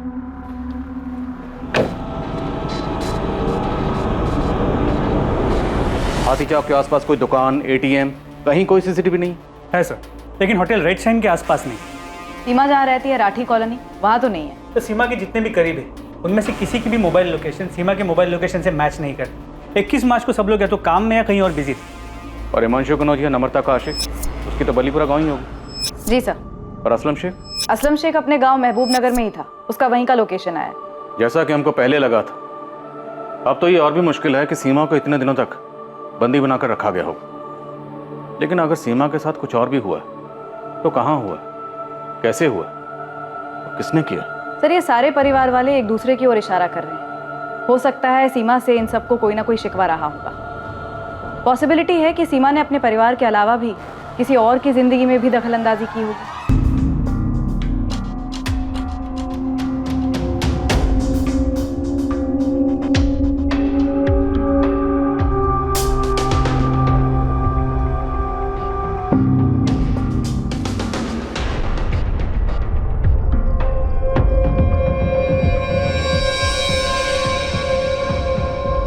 का आदमी नहीं सर, उस बारे में मुझे कुछ नहीं पता, लेकिन हमारे मोहल्ले में सीमा का सबके साथ बहुत अच्छा था। लोग बहुत इज्जत करते थे उसकी, अपनी परेशानियां लेकर आते थे उसके पास सलाह मशवरा के लिए। एक बात समझ से बाहर है कि सीमा किसी फर्जी इंसान को मिलने क्यों जाएगी। कोई तो बात थी जो उसे परेशान कर रही थी, इसलिए किसी के कहने पर वो इस फर्जी मुख्तार सैयद से मिलने अकेली गई, वो भी होटल में। नरेश नागपाल, वैशाली का पहला पति सर, वो सीमा से काफी नाराज था। सीमा तुम्हारी बहन तुम्हारा इस्तेमाल कर रही है मेरे बारे में गलत अफवाह फैलाने के लिए। अरे ये हमारे आपस का मामला है, और वो ऐसे कैसे घर छोड़ के जा सकती मेरी बेटी के साथ? नरेश, प्रिया वैशाली की भी बेटी है। अरे तो मैं भी बाप हूं उसका। तो मैं मानता हूं कि मैंने उसके ऊपर हाथ उठाया है, लेकिन तुम भी अच्छी तरह से जानती हो कि तुम्हारी बहन कैसी है। वो जैसी भी है, लेकिन तुम्हें कोई हक नहीं है उसे इस तरह मारने का। मुझे अब इसके साथ नहीं जाना, नहीं रह सकती मैं अब और इसके साथ। अरे वैशाली, नरेश ने वादा किया है दोबारा तुम पर हाथ नहीं उठाएगा। अरे अब तो मैं भूल चुकी हूँ दीदी, भूल चुकी हूँ कि पिछले 5 साल में ऐसे वादे इसने मुझसे कितनी बार किए हैं। हाँ, मैं भी भूल चुका हूँ कि प्रिया को घर पे अकेले छोड़ के तुम कितनी बार खैर मदद के साथ बाहर घूमने गई हो। अब मेरा मुंह मत खुलवाना। नरेश बस। वैशाली, तुम दोनों के इस झगड़े का प्रिया पर क्या असर होगा? और इसकी करतूतों का प्रिया पर बड़ा अच्छा असर पड़ेगा ना। ये मुझे प्रिया के सामने मारता है, और अब मैं ऐसे चुपचाप मार खा के नहीं रह सकती दीदी। अरे नहीं रह सकती तो सुधार लो अपनी हरकतें ना। तुम पहले अपनी हरकतें ठीक करो, मैं तुम्हारे साथ नहीं आने वाली, और ये बात तो तय है। सर, वैशाली और नरेश का डिवोर्स हुआ नहीं अभी तक, लेकिन वैशाली नरेश के पास जाना नहीं चाहती। नरेश काफी नाराज हुआ था जब सीमा ने फैसला किया था कि वैशाली अब नरेश के पास नहीं जाएगी। सीमा ने यह फैसला लिया? तुम दोनों का जो ये मामला है ना, इसे सुलझाना नामुमकिन है। और जहां तक रही बात साथ रहने की, तो बेहतर ये होगा ना कि तुम दोनों अलग ही रहो। हाँ तो चला जाऊंगा, मुझे कोई शौक नहीं उसके साथ रहने का, लेकिन जाऊंगा तो अपनी बेटी के साथ। तुम लड़ाई लड़ना चाहते हो, लड़ो, लेकिन प्रिया वैशाली के साथ ही रहेगी। तुम्हारा पक्ष कमजोर हो जाएगा नरेश, ध्यान रखना।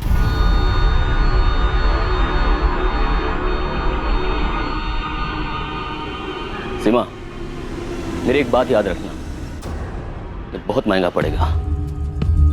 नरेश नागपाल सर, वही एक इंसान है जिसको मैं जानता हूँ जिसने सीमा से नाराजगी जताई थी। हाँ सर। इस नरेश नागपाल से तो हम बात करेंगे। आप मुझे ये बताइए कि वो कौन सी बात थी जो सीमा को परेशान कर रही थी, क्योंकि इतना तो तय है कोई ना कोई बात तो थी जिसकी वजह से सीमा किसी के कहने पर उस फर्जी मुख्तार सैयद से मिलने गई। इससे पहले सीमा उस होटल में कभी नहीं गई, हमने चेक किया।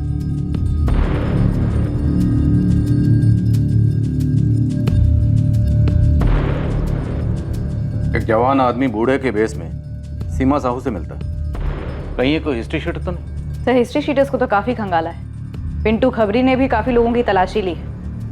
इस केस में हिस्ट्री शीटर्स का इस्तेमाल तो नहीं हो सकता, क्योंकि अगर ऐसा होता तो किसी भी तरीके की प्लानिंग की बात हमें जरूर पता चलती है। फिर भी पता करो, हो सकता है कोई पुराना हिस्ट्री शीटर हो। Okay sir.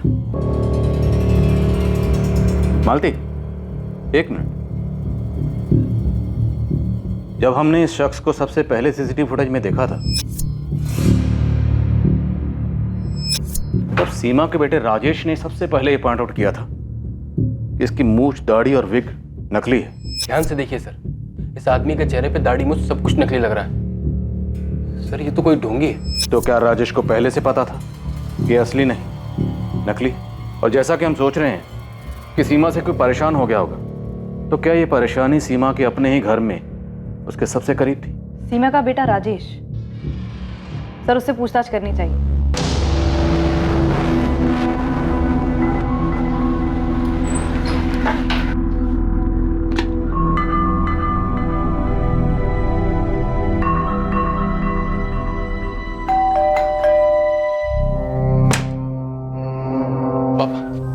मम्मी का कुछ पता चला?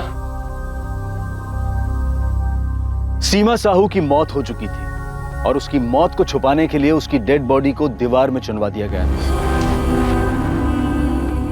और सीमा की मौत का संबंध निश्चित रूप से परिवार पे उसके नियंत्रण से था।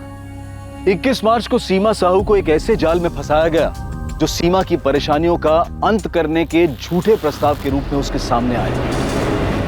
क्या सीमा की यह परेशानी उसके बेटे राजेश को लेकर थी, या यह परेशानी वैशाली के पहले पति नरेश नागपाल से जुड़ी हुई थी? तूने सीमा को धमकी दी थी नरेश कि उसे बहुत महंगा पड़ेगा। अब बहुत महंगा पड़ेगा कहना मतलब ये थोड़ी है कि मैं उसे मार देता। मार देता? मतलब सीमा मर चुकी है? अब आपको जो समझना है आप समझिए। मैं आपसे पहले ही बता चुका हूं कि मेरा कोई लेना देना नहीं है इस चीज से। और दर्द है तो सिर्फ इस बात का कि मैंने अपनी बेटी प्रिया को खो दिया, लेकिन उस चीज को मैं मन ही मन पी गया। अब सीमा को मार के या उसे गायब करके मैं कौन सा अपने घाव पे मरहम लगा लेता? वो तो खुद ही हताश थी। हताश? क्यों? अब आपको क्या बताऊं साहब, वैशाली ने क्या हरकत की थी।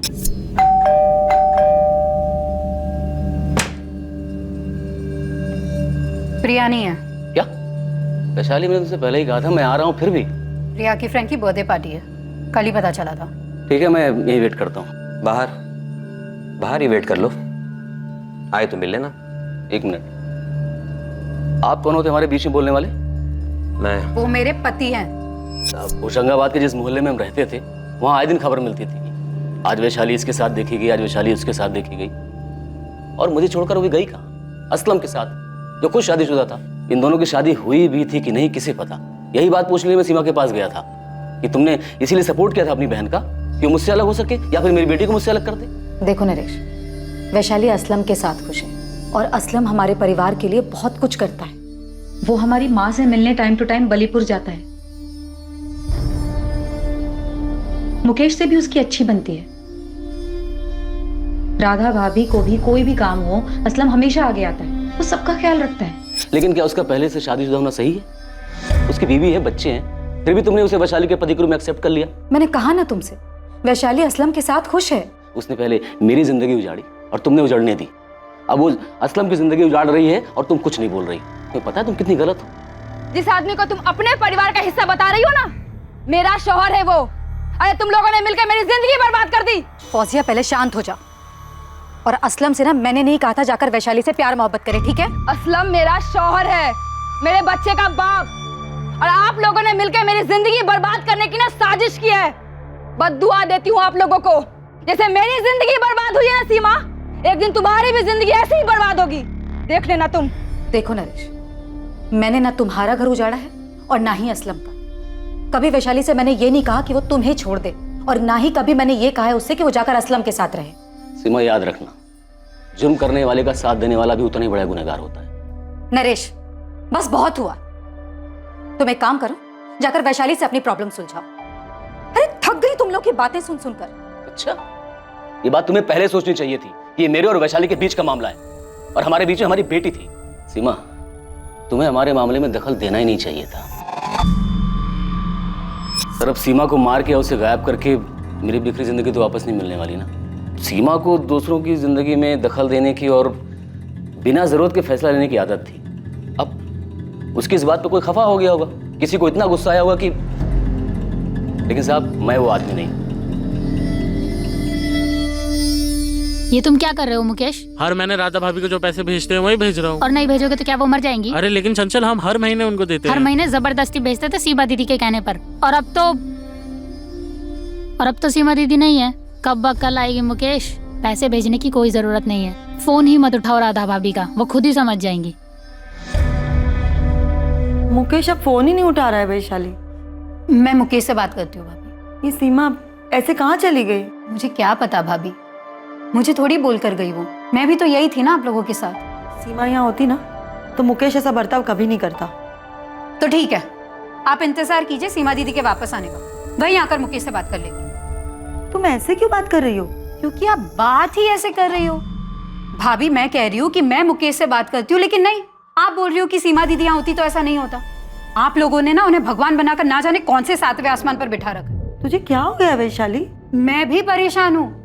वहाँ चाचा जी बार बार मुझे फोन करके पूछ रहे कि सीमा दीदी अब तक लौटी क्यों नहीं।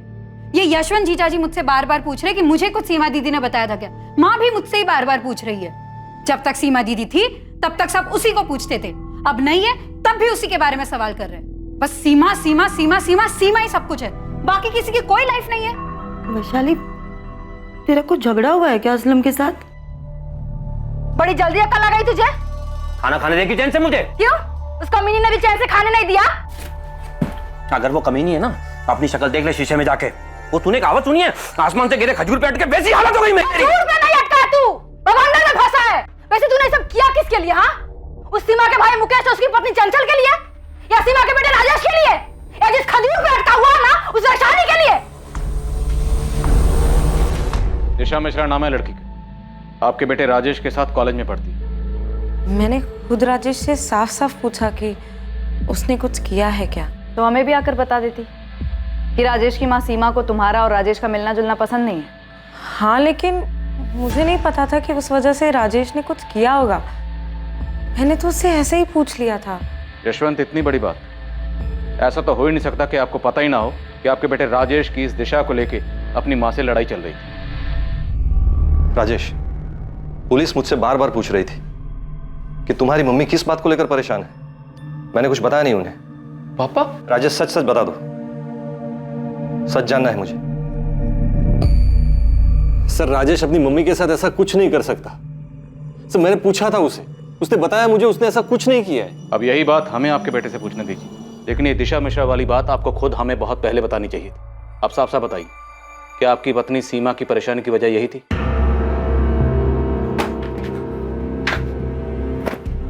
अरे क्यों भाग रहे हो यहाँ से? बताना पड़ेगा तुम्हें असलम, क्या किया तुमने? किसके कहने पे किया है? फौजिया, तुम पहले फरीद को लेकर आओ, हमारे पास बहुत वक्त है, आराम से बात कर लेंगे बाद में। तुम अभी लेके आओ पहले उसे, जाओ तुम। हाँ, थी अनबन राजेश और उसकी मम्मी के बीच दिशा को लेकर, लेकिन राजेश, सर राजेश ऐसा कुछ नहीं कर सकता। सर, राजेश जो भी है अपनी मम्मी से, हमें शुरू से यही शक था कि सीमा का कोई करीबी ही उसे उस फर्जी मुख्तार सैयद से मिलवाने के लिए होटल रेड शाइन लेकर गया। यशवंत, क्या वो अपने बेटे राजेश के लिए वहां गई थी? सर, मुझे नहीं पता सीमा क्यों गई थी, लेकिन हाँ सर, वो राजेश को लेकर परेशान थी। मुझे अपनी जिंदगी में क्या करना है ये मैं खुद डिसाइड कर सकता हूँ। राजेश, अपनी आवाज नीचे करो। तो आपको अपनी आवाज उठा लेनी चाहिए थी। राजेश, तुम बस करो मम्मी, बहुत हो गया। यहाँ सब आपके गुलाम नहीं है। तेरा ना दिमाग खराब हो गया है। अरे अभी तू फर्स्ट ईयर में है, पूरी जिंदगी पड़ी है तेरी। इस तरह लड़की के पीछे ना अभी पागल मत बन तू, समझा? तेरी मम्मी कौन सा तुझे उस लड़के के साथ दोस्ती तोड़ने को बोल रही है? क्या नाटक लगा रखा है? अब भी कभी शादी करनी है? 18 साल के हो तुम लोग। उस लड़की के माँ बाप क्या तुझे? उसके माँ बाप मम्मी की तरह नहीं है, जिन्हें लगता है कि सिर्फ वो ही सबकी जिंदगी के फैसले ले सकती है। अगर तू अपनी भलाई सोच सकता ना तो आज अपने माँ बाप के बारे में ना ये बात नहीं करता। माँ बाप नहीं मम्मी, सिर्फ माँ। मैं पापा के बारे में कभी ऐसा नहीं बोल सकता, क्योंकि वो कभी दूसरे की जिंदगी में दखल नहीं देते। तुम देती हो, मैंने देखा है। तुम सबके साथ बुरा बर्ताव करती हो। किस तरह वैशाली मौसी और मुकेश मामा को तुम नीचा दिखाती हो। तुम खुद को भगवान मानती हो। बस राधा चाची तुमसे वफादार है क्योंकि तुम उन पर तरस खाती हो, वरना कोई तुम्हारी दिल से इज्जत नहीं करता, क्योंकि तुम खुद को भगवान मानकर सबकी जिंदगियों के फैसले लेती हो, लेकिन तुम मेरी जिंदगी की भगवान नहीं बन सकती, और मेरे लिए तो बिल्कुल भी नहीं। जाओ दूसरों की जिंदगी पर राज करो, मैं तुम्हें अपनी जिंदगी के फैसला का मोहताज नहीं बना सकता। हाँ सर, मेरी माँ स्वभाव की स्ट्रांग थी, वो सबकी जिंदगी के फैसले लेती थी, जरूरत ना पड़ने पर भी वो दूसरों की जिंदगी में दखल देती थी। ये आदमी कौन है राजेश? मुझे नहीं पता। सबसे पहले तुम ही ने पॉइंट आउट किया था कि मुख्तार सैयद की दाढ़ी मूछें नकली है। मैंने नोटिस किया था, कोई भी कर सकता है। राजेश, तुम और तुम्हारी गर्लफ्रेंड दिशा पहले से हमारे शक के घेरे में। सर, दिशा का इन सबसे कोई लेना देना नहीं है। तो फिर किसका लेना देना है, तुम्हारा?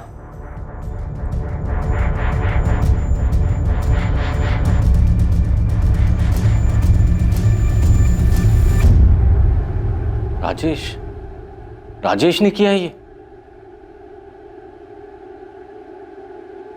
राजेश को पुलिस कस्टडी में ले चुकी है, लेकिन उसने अब तक कुछ बताया नहीं।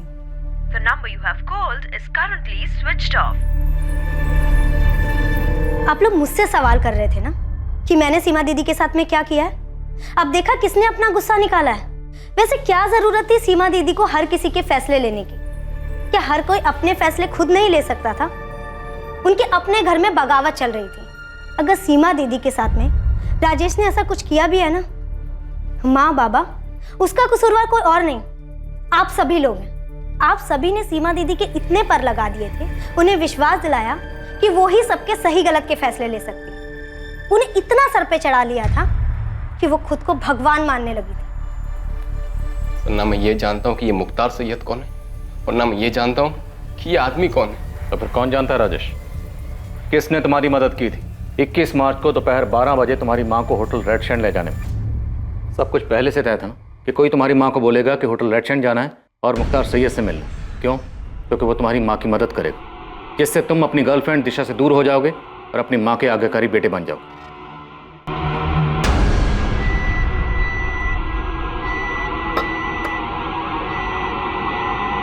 ये जो बुरी ताकतें हैं सीमा, हमें उन पर काबू पाना है। जो तुम्हारे मंसूबे पर बुरी नजर डाल रहे हैं, उन बुरी नजरों को हमें दूर करना है। लो,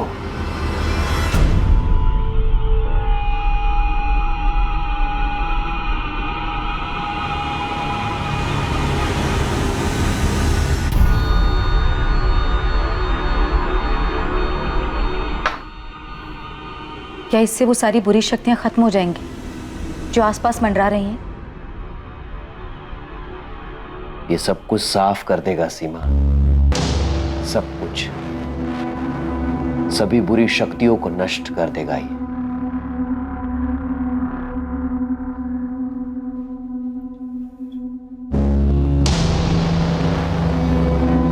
ये तावीज मैं अपने बेटे को दूंगी ना, तो वो इसे कभी नहीं पहनेगा। वो मुझसे नाराज है, वो मेरी बात नहीं मानेगा। उसे लगता है कि मैं उसकी दुश्मन हूं। ये उसे पहनने के लिए मत बोलना, उसके बैग में एक छोटा सा पॉकेट बनाकर उसमें रख देना। ये अपना काम करना शुरू कर देगा और धीरे धीरे वो संभल जाएगा। मेरी किसी ने मदद नहीं की सर, किसी ने भी नहीं। हाँ, मैं बात नहीं कर रहा था मम्मी से, नाराज था मैं उनसे, लेकिन मैंने नहीं मारा उनको। मारा? मतलब हमारा शक सही था? उनकी मौत हो चुकी? सर, 2 हफ्तों से ज्यादा हो गए। मम्मी खुद से घर से जाने वालों में से नहीं है। क्यों जाती वो? इतना पावर था उनके पास, सब उनके इशारों पे चलते थे। राजेश, तुम्हारी माँ तुम्हारे परिवार की ताकत थी, जो दूसरों के दुख दर्द में उनका साथ देती थी, दूसरों की मुश्किलों को हल करती थी, दूसरों के फैसले लेती थी। हाँ, हो सकता है कुछ फैसले उन्होंने गलत लिए, पर इससे किसी को उनको मारने का हक नहीं मिल जाता। मैंने नहीं मारा अपनी मम्मी को, नहीं मारा है मैंने। हो सकता है मेरी वजह से वो बहुत तकलीफ में थी, मेरी कोई बात बहुत ज्यादा बुरी लगी होगी उन्हें, लेकिन मैं क्यों मारूंगा अपनी मम्मी को? 21 मार्च को होटल रेड शाइन कौन ले गया था उन्हें? घर का ही कोई आदमी था जो तुम्हारी मदद कर रहा था। 21 मार्च को सुबह 8 बजे असलम शेख ने फोन किया था तुम्हारी मम्मी को। तुमने 21 मार्च की सुबह सीमा से बात की, जिस दिन वो लापता हुई। जी जी जी, बात की थी हमने। राजेश, क्या वो आदमी असलम शेख था? मुझे नहीं पता, मैंने नहीं मारा अपनी मम्मी को sir. I really miss her.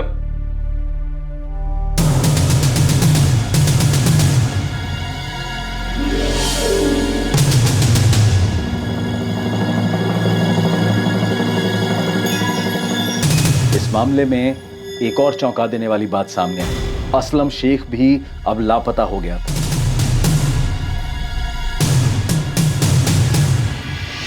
मैं खुद असलम को फोन लगा रही हूँ, कल से उसका फोन बंद आ रहा है। कहाँ भाग गया वो? उधर हम राजेश तक पहुंचते हैं और इधर असलम भाग जाता है। मुझे भी नहीं पता, मैं खुद उस तक पहुंचने की कोशिश कर रही हूँ। उसका छोटा भाई शमशेर भी नहीं जानता कि असलम चला कहाँ गया है। सर आप क्या ढूंढ रहे हैं सर? अंदर के कबाड़ भी खाली है, लगता है दोनों भाग गए, असलम और फौजिया। कहाँ गए दोनों? सर नहीं पता सर, महबूब नगर में अम्मी अब्बू को भी फोन किया था सर, वहां पे भी नहीं है। देख इतना तो साफ है कि ये सब कुछ असलम का किया जा रहा है। अगर जल्द हाथ नहीं लगा ना बुरा फंसेगा। अब ये बात पूरे परिवार को पता चल चुकी थी कि सीमा के साथ हुई इस वारदात में असलम शेख का ही हाथ था। और उनके लिए और भी चौंकाने वाली बात यह थी कि सीमा का बेटा राजेश खुद एक संदिग्ध था। शायद अपनी मां को फंसाने की साजिश में असलम शेख से मिला हुआ था। सीमा को पहले जाल में फंसाना, फिर उसकी हत्या कर देना, यह साजिश अब साफ होती जा रही थी। लेकिन असलम तक पहुंच पाना और यह साबित कर पाना कि इसमें राजेश का भी हाथ है, अब भी बहुत मुश्किल नजर आ रहा था। क्या सच में राजेश का अपनी मां की हत्या में हाथ था? बड़ी थी वो, तुम सबसे बड़ी। तुम्हारे पापा के गुजर जाने के बाद मैं बिल्कुल टूट गई थी। मुझे कुछ समझ में नहीं आ रहा था कि इतनी सारी जिम्मेदारियां मैं कैसे संभालूंगी। तब सीमा ने आगे बढ़कर सब कुछ संभाला था। वो भी कह सकती थी कि उसका अपना परिवार है जिसे उसको संभालना है। ये परेशानियां, ये जिम्मेदारियां उसकी नहीं हैं, पर उसने जो किया सिर्फ तुम लोगों के लिए किया, एक हक के साथ कि ये परिवार उसका है। असलम शेख को हर जगह ढूंढा जा रहा था और सीमा के बेटे राजेश से बार बार कड़ी पूछताछ हो रही थी। लेकिन राजेश अपने बयान से हिलने को तैयार नहीं था। वो ये मानने को तैयार नहीं था कि उसकी मां की हत्या में उसका कोई हाथ है। और सच्चाई भी यही थी कि राजेश का अपनी मां को फंसाने और उसकी हत्या में कोई हाथ नहीं था। सर ये असलम शेख जहां भी जा सकता है, दोस्त, रिश्तेदार, उन सबके घर के आसपास खबरियों को तैनात कर दिया। और अभी तक उसका कुछ पता नहीं चला? नहीं सर। दिनेश, ऐसे कहाँ गायब हो गया वो? सर मुझे लगता है कि असलम को पता चल गया था कि हम इस केस को सुलझाने के काफी करीब आए। सर,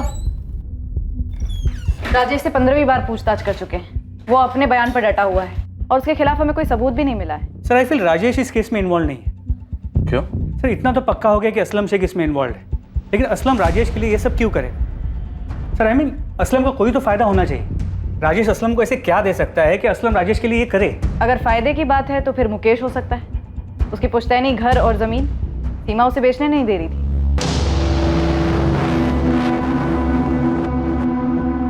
अब इस मुकेश को और कितना तोड़े के सच बोल दे। यहाँ तो जितने भी लोग हमारे शक के दायरे में हैं, सब के सब इतने कॉन्फिडेंट हैं कि इनकी हरकत कभी पकड़ी नहीं जाएगी। मुझे लगता है हमें असलम तक पहुंचना होगा। एक असलम ही है जो हमें मकसद और मास्टरमाइंड के बारे में बता सकता है। एक्सक्यूज मी, पिंटू है। हाँ पिंटू बोल।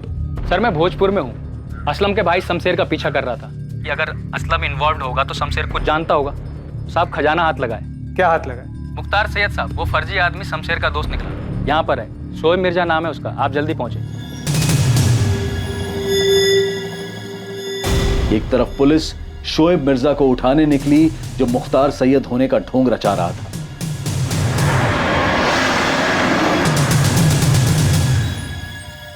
और दूसरी तरफ पुलिस ने असलम शेख के छोटे भाई शमशेर को उठाया। आइए सब, ये वाला सामने वाला घर है।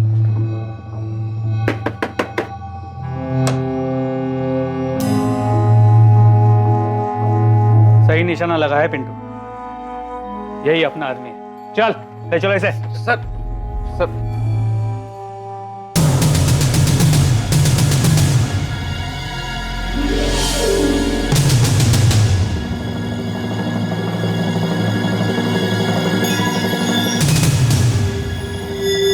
माशाअल्लाह, सही लग रहे हो शोएब। शुक्रिया असलम मियां। मस्त, एकदम मस्त एक्टर हो गया तू। हाथ तोड़ूं या पैर तोड़ूं शमशेर? कुछ मत कीजिए साहब, मैं सब बताता हूँ साहब। मैं तो सिर्फ असलम भाई की मदद की। इस मदद की कोई खास वजह? वजह नहीं पता साहब, लेकिन असलम भाई सीमा दीदी को मारना चाहते थे और सारा प्लान भी असलम भाई ने बनाया और सब कुछ उन्होंने सेट किया साहब। और असलम भाई ने जो जो कहा हमने वही किया साहब। बिल्कुल सही इलाज लेके आया हूँ राजेश के लिए। मैं भी इनमें मानता हूँ, बहुत अच्छे से मानता हूँ। मुझे यकीन है राजेश एक दिन सही रास्ते पे आ जाएगा। अच्छा, तो कब मिल सकती हूँ मैं मुख्तार भाई से? आप आज ही मिल लीजिए। देखिए मैं तो गांव जा रहा हूँ, शमशेर आपको मिल जाएगा, वो आपको पहुंचा देगा। और मुख्तार भाई होटल रेड शाइन में आने वाले हैं लोगों से मिलने के लिए, आप भी चले जाइए। ठीक है। शमशेर, शमशेर जी। 12 बजे पहुंच जाना, सीमा दीदी को बोला है। और गाड़ी कॉलोनी के कॉर्नर पे खड़ी कर देना। किसी भी कीमत पर होटल के अंदर मत जाना, सीसीटीवी कैमरे लगे हैं। उनको कुछ भी बोलना, कहना इंपॉर्टेंट फोन कॉल्स हैं मेरे। ठीक है भाई। जा तैयारी कर।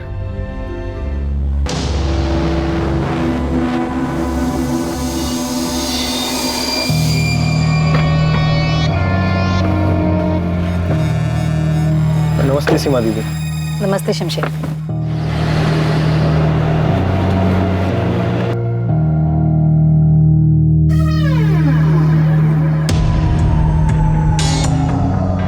दीदी आप होटल जाकर आ जाइए, मुख्तार भाई रूम नंबर 201 में है। मुझे कुछ कॉल करने ऑर्डर्स के सिलसिले में, तो आप जाकर आ जाइए, मैं यहीं वेट करता हूँ। फिर आपको राधा भाभी क्या ड्रॉप कर दूंगा। ठीक है शमशेर, मैं थोड़ी देर में आती हूँ। अब प्लान के मुताबिक शोएब जो मुख्तार बन के गया था, उसने बेहोशी की दवा पानी में मिला के सीमा दीदी को पिला दी। फिर सीमा दीदी जब गाड़ी में आके बैठी तो उनको तभी से नींद आने लग गई थी साहब।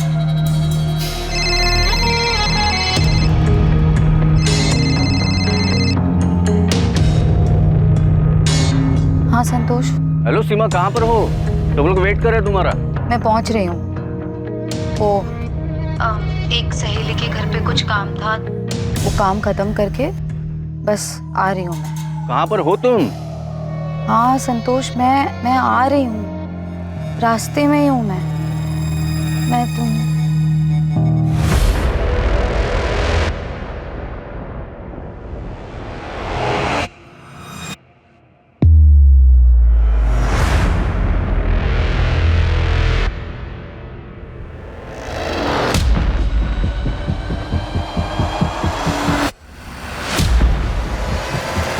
और फिर कहाँ ले जाके मारा?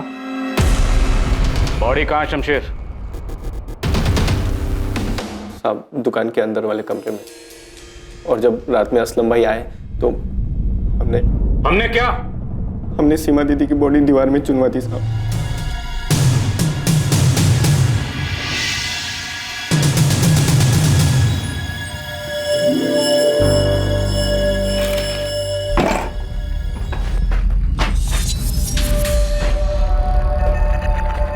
कहाँ?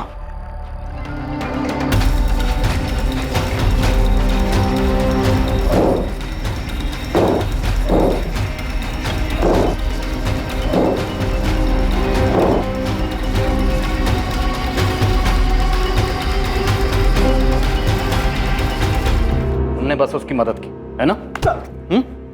वो मेरा भाई है साहब। लेकिन किस लिए? किसके साथ मिलकर इतनी बड़ी प्लानिंग की थी सीमा को मारने की? कारण कौन था? सीमा का बेटा राजेश या सीमा का भाई मुकेश?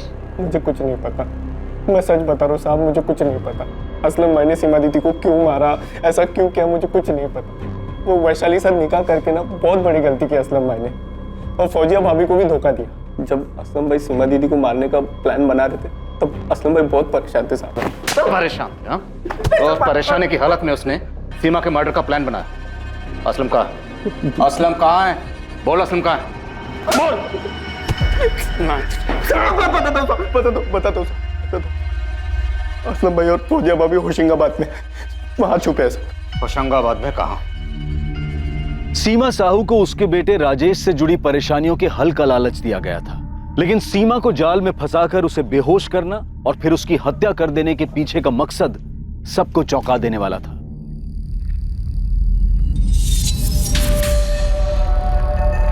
सीमा की बॉडी बुरी तरह से डिकम्पोज हो चुकी है। हमें डीएनए मैच करने के लिए टेस्ट करने होंगे, आपके बेटे राजेश और सीमा के दोनों भाई बहन मुकेश और वैशाली के साथ।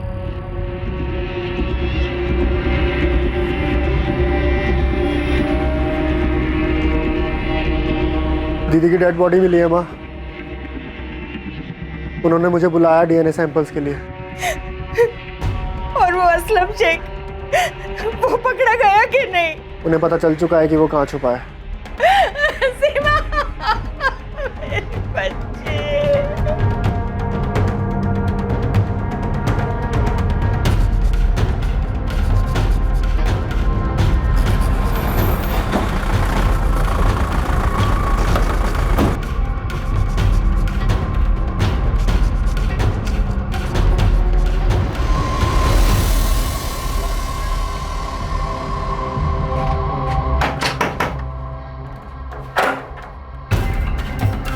फौजिया, असलम को बाहर बुलाओ। और अगर उसने पीछे से भागने की कोशिश की तो वहां भी हमारे लोग खड़े हैं। हम गोली चलाने से हिचकिचाएंगे नहीं। तेरे छोटे भाई शमशेर को हमने तोड़ा, तेरी दुकान पे काम करने वाले हाशिम को भी तोड़ा, और तेरे उस मुख्तार सैयद उर्फ शोएब मिर्जा को भी। अब तेरी बारी। और इस बार तेरी बीवी वैशाली को यहाँ आके जितना चिल्लाना है चिल्लाने बोल। तेरी चीखें उससे ज्यादा जोर से निकलेंगी। हाँ तो सबसे पहले उसे घसीट के लाइए सर, उसको लगाइए 2-4 थप्पड़ और उसकी ऊंची आवाज को चीखों में बदल दीजिए सर। वैशाली, ये सब तेरा और वैशाली का किया हुआ है? सर मैंने किया नहीं, वैशाली ने मुझसे करवाया। जीना आराम कर दिया था उसने मेरा। शमशेर सही कहता था कि वैशाली से निकाह करके मैंने अपनी जिंदगी जहन्नुम बना ली। वही मारनी चाहती थी अपनी बड़ी बहन सीमा को, उसी ने मुझसे ये सब करवाया। तू मुझे धमकी दे रही है वैशाली? मुझे? शादी हमने दुनिया को दिखाने के लिए भले ही माला डाल के कर ली असलम, पर कोई मैरिज सर्टिफिकेट नहीं है ये बात प्रूव करने के लिए। अगर पुलिस के पास गई ना तो तेरे पे रेप का चार्ज लगवाऊंगी। कैसी जलील औरत है तू? अपनी बहन को मरवाने की बात कर रही है? होश में तो है? और मैं तेरी बात ना मानूं तो मुझे रेप केस में फंसवाएगी? तेरा दिमाग तो नहीं खराब हो गया? अरे सुन, अगर सीमा मर जाती है तो मैं मुकेश और चंचल से जमीन और खेत बिकवाऊंगी। काफी पैसे मिलेंगे और किसका कितना हिस्सा होगा ये मैं फैसला करूंगी। तुझे भी पैसे मिलेंगे। कोई पैसा वैसा नहीं, मैं नहीं करूंगा ये मर्डर, समझी ना तू? ठीक है तो जा रेप चार्ज में अंदर। ऐसा हंगामा करूंगी, ऐसा हंगामा करूंगी कि मैं तुझे छोड़ के चला जाऊंगा अभी के अभी। ये मर्डर करना है खुद करे, किसी और से करवा। भाड़ में जाओ। मर्डर करेगा तू असलम, कोई और नहीं। तुझे कोई नुकसान नहीं होगा, वरना मैं तुझे पूरा बर्बाद कर दूंगी। दिमाग खराब हो गया था मेरा, उसने जीना हराम कर दिया था मेरा। रोज धमकी, ये चार्ज लगवा दूंगी, वो चार्ज लगवा दूंगी। मेरे पास कोई रास्ता ही नहीं छोड़ा उसने सर। मजबूरी में मुझे ये सब करना पड़ा। राजेश को लेके काफी परेशान है दीदी, टूट सी गई है। राजेश का किसी दिशा के साथ कुछ चल रहा है, बगावत पे उतरा है। मुझे करना क्या होगा? दीदी तुझे मानती है, इतना तो मैंने तुझे मेरे घर में घुसा ही दिया है। बस एक ऐसे इंसान का इंतजाम कर जो दीदी को छुटकारा देगा। अपने बेटे राजेश पे मंडरा रहे इस बगावत के साए से, कोई भरोसे वाला आदमी। बाकी मैंने तुझे बता ही दिया है कि क्या करना है। मेरे दिमाग ने काम करना बंद कर दिया था सर। उसके कहने पर मैंने सीमा को मार दिया। मैं जानता था मेरे इस गुनाह की सजा मुझे भुगतनी पड़ेगी। मुझसे बर्दाश्त नहीं हुआ और मैं वहां से भाग गया कि मैं वैशाली के साथ एक पल भी नहीं जी सकता। उसने मुझसे उस औरत का कत्ल करवा दिया जिसने जिंदगी में मेरा कुछ भी नहीं बिगाड़ा था, कुछ भी नहीं। पुलिस मुकेश के पीछे, संतोष के पीछे, फिर राजेश के पीछे, सबके पीछे दौड़ते रहेगी, पर तुझ तक कभी नहीं आएगी असलम। देखा ना, तुझे पुलिस स्टेशन बुलाया था तो मैंने कैसा हंगामा किया। क्या हासिल हुआ? क्या हासिल हुआ सीमा को मारकर? वो सब कुछ जो उसके रहते नहीं मिलता असलम, सब कुछ। आजा बेटा प्रिया, तेरे कपड़े अंदर हैं, जाकर चेंज कर ले। मेरे कपड़े इधर है तो मम्मी किधर है? मम्मी वो भी थोड़ी देर में आ जाएगी प्रिया। अब हाँ, तुम जाकर चेंज कर लो। हाँ बेटा। इसको बताया नहीं है कि वैशाली बुआ को अरेस्ट किया है? पता नहीं, इसे कैसे बताएंगे? बताना तो पड़ेगा अम्मा। सर असलम झूठ बोल रहा होगा, वो वैशाली को फंसा रहा है। वो नहीं यशवंत, वैशाली हमारे साथ चुपचाप चली है और अभी उसके साथ पूछताछ चल रही है, और ऐसा बिल्कुल भी नहीं लग रहा कि वैशाली को फंसाया जा रहा है। जलन, पैसा, खेत और गांव वाले घर से पैसा, सिर्फ इतना सा कारण था तुम्हारे पास? तुम्हें क्या लगा था कि हम सच्चाई तक कभी नहीं पहुंच पाएंगे, सीमा की बॉडी तक नहीं पहुंच पाएंगे? ये बेवकूफ असलम भागता नहीं तो कैसे पहुंचते आप? तो असलम बेवकूफ निकला और तुम शातिर थी, पर तुम सिर्फ शातिर थी जुर्म करने के लिए, और शायद घर में तुम्हें कोई पूछता भी नहीं था। इसी बात का तुम्हें गुस्सा था, खेद था, शिकवा था, है ना? हाँ था। तो सीमा को मार के अब सब तुम्हें उसका दर्जा देने लगेंगे, नहीं? दे या ना दे, उसका हुक्म चलना तो बंद हो गया ना, उसका भगवान बनना तो बंद हो गया ना।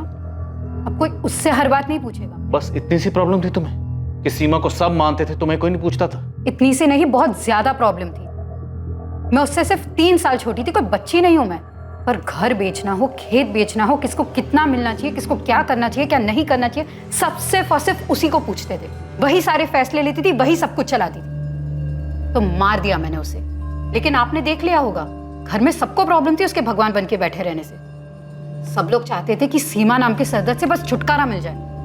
हो सकता है तुम्हारे घर में बाकी लोगों को भी सीमा से प्रॉब्लम थी, पर किसी ने उसे मारने के बारे में नहीं सोचा। उसे मारने के बारे में सिर्फ तुमने सोचा। तुम जानती थी कि सीमा अपने बेटे राजेश को लेकर परेशान थी। तुमने उसकी इस कमजोरी का फायदा उठाया, उसे जाल में फंसाया और उसे दर्दनाक मौत दी। हाँ दी, मैंने उसे दर्दनाक मौत दी, क्योंकि मेरे अंदर भी बहुत दर्द था उसकी वजह से।